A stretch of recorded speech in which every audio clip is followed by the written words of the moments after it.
Assalamualaikum warahmatullahi wabarakatuh.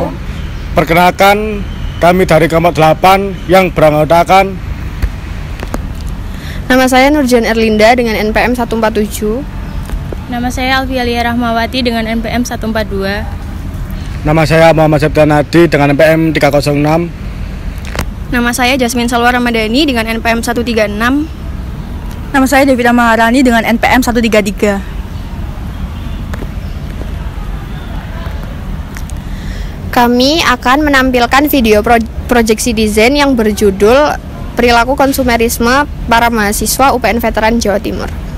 Sebagai negara terbesar ke-15, tanpa kita sadari, Indonesia tengah dihadapkan pada masalah global yang merupakan dampak negatif era digitalisasi dan masuknya budaya barat seperti gaya hidup digital sehingga memunculkan perilaku konsumtif.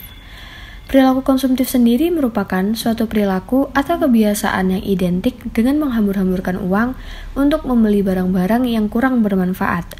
Sebagian besar masyarakat memiliki sifat konsumtif dikarenakan mereka telah terpengaruh oleh adanya keinginan untuk mengikuti tren terbaru yang sedang ramai di media massa, dengan tujuan agar nantinya mereka mendapatkan penghargaan sosial di mata masyarakat.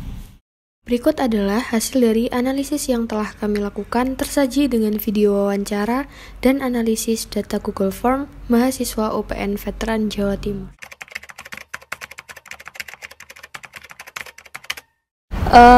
Perbedaannya cukup jauh. Kalau untuk mempengaruhi daya beli sih enggak.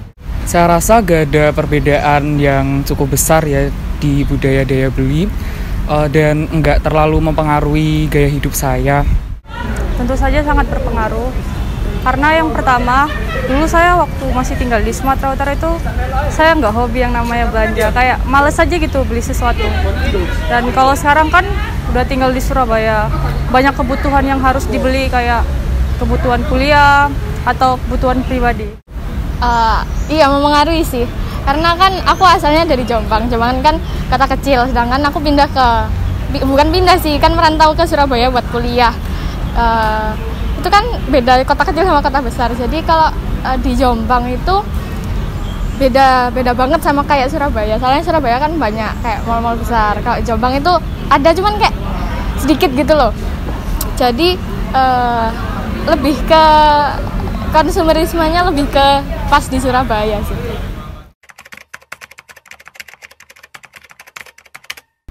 Tergantung keadaan sih. Kalau di online lebih murah, saya milih online. Kalau di offline lebih murah juga, saya juga lebih cenderung ke offline.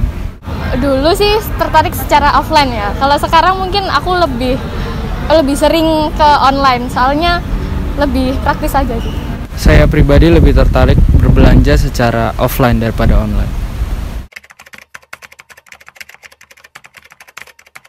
Pernah dong.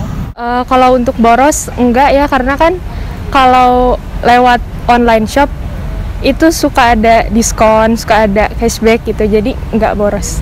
Kurang lebih tidak, karena saya jarang berbelanja.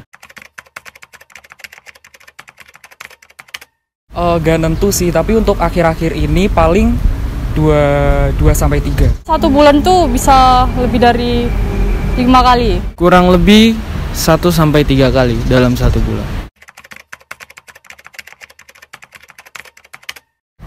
Lebih ke fungsinya sih. Kalau saya pribadi, saya mementingkan dari segi fungsinya, tapi juga melihat dari mana perusahaan itu berasal. Kalau saya lebih ke fungsi ya daripada merek, jadi lebih ke fungsinya. Kalau aku pribadi, aku nggak lihat dari perusahaan mana ya. Cuman kalau aku suka perusahaan itu yang mengeluarkan itu, pasti aku lihat modelnya, aku lihat bentuknya, pasti kalau sesuai sama yang aku mau aku beli. Dari 10 sampai 100% mungkin sekitar 70%. Bisa dibilang tinggi sih. Untuk daya beli saya pribadi sih rendah, cukup rendah. Lumayan sih, lumayan tengah-tengah lah. Dari hasil analisis data Google Form dapat disimpulkan bahwa mahasiswa yang berdomisili di luar Surabaya merasakan perbedaan gaya hidup dikarenakan faktor keinginan untuk membeli barang yang besar ketika merantau, sehingga tidak menutup kemungkinan bahwa mahasiswa tersebut memiliki daya beli yang tinggi. Sebaliknya, untuk mahasiswa yang berdomisili di Surabaya, tidak merasakan adanya perbedaan gaya hidup yang terlalu signifikan.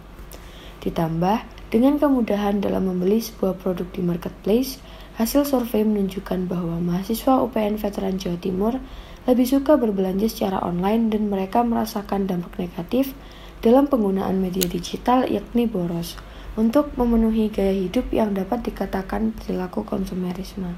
Dengan adanya perbedaan hasil tersebut, berdasarkan hasil analisis yang sudah kami lakukan, tentunya kami memiliki penyelesaian terhadap studi kasus analisis tersebut, yakni dengan melakukan tindakan preventif seperti membuat perancangan keuangan, membuat daftar kebutuhan prioritas, serta menabung.